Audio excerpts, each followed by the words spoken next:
సింధూర రాగాలు చిత్రించుకో అందాల గంధాల ఎందుకో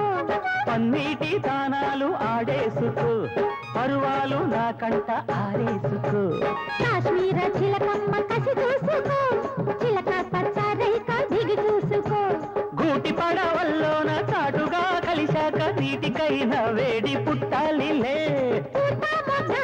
లేత గుడ్డ సొట్టబడ్డ చోట పెట్టు నీ ముద్దులు సొంతమైన చోట లేవు ఏ హద్దులు అరే కాశ్మీరు లోయలో కన్యాకుమారిలో సందమ్మ కన్నీడు మనసులో కరిగే సూర్యుడు సందమామ పొగరాని కుంపట్లు రగిలించినాదే పొగరెత్తి చలిగాన్ని తగిలేసినాడే చెమ్మ చెక్క చేత చిక్క మనసు మల్లె మారిపోయే మనసు కొండలు మంచి రోజు మార్చమంది మల్లె దండలు